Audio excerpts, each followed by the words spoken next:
Prime Minister Dr. Keith Rowley strongly objects to the BBC's documentary The Displaced when 40,000 desperate Venezuelans hit a tiny island. The documentary purports that life isn't easy for Venezuelan nationals who arrive in Trinidad and Tobago and adds that they are not welcomed.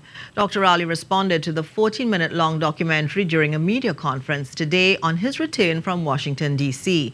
Mahalia Joseph-Wharton has more.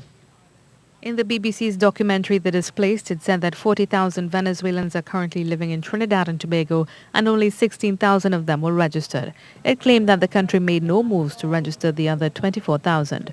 The Prime Minister said it was wrong of the BBC to quote such figures. I don't know where they were getting those numbers from. We made it quite clear. If you are a Venezuelan in Trinidad and Tobago, come forward and be registered. Dr. Rowley said he would be making a formal complaint to the British government as the BBC is the UK's state broadcaster. Because we are small, but we are not insignificant. And whatever we do, we don't mind you saying that we have done it. But we don't want you misrepresenting us in this very dangerous world. When asked if the BBC had reached out to the government for a response on the matter, Dr. Rowley said the information was in the public domain and there was no need for a direct response from the Trinidad and Tobago government.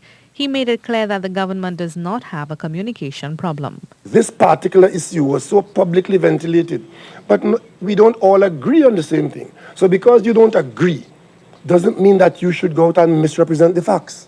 And we are not accepting that we have a communication problem where this is concerned. It is not an absence of a communication that caused these people to misrepresent our circumstance. The Prime Minister said while in Washington, D.C., Trinidad and Tobago was praised for the efforts in dealing with the Venezuelan problem. We have 16,000 Venezuelans within our border. We've registered them all, including approximately 2,000 children, and they are here without let or hindrance as part of our national hospitality. And all those who are aware of that and didn't mention it, they mentioned it in the context of our country having done well in a difficult situation. And also, Dr. Rowley said he was disappointed that an entity like the BBC would subscribe to such reporting. Mahalia Joseph-Wharton, TTT News. On another matter, the Prime Minister said CARICOM does not support intervention to bring about regime change in Venezuela. He was responding to the Antigua and Barbuda government's decision to condemn a vote at the Organization of American States, OAS, earlier this week that could open the possibility for military invasion of Venezuela, where opposition parties with the backing of the United States are seeking to oust President Nicolas Maduro from power. That clearly has not taken place as some persons had intended in January and February. But then that expectation is not dead, because what happened last week was that certain members of the OAS, who are members of something called the Rio Treaty, of which Trinidad and Tobago is a member by virtue of having joined in the early 60s. But this Rio Treaty is not really in step with the current arrangements. Dr. Rowley said the Rio Treaty was put in place to call upon members to intervene where a country is misbehaving in the region. We are now being told that there's a vote on the Rio Treaty.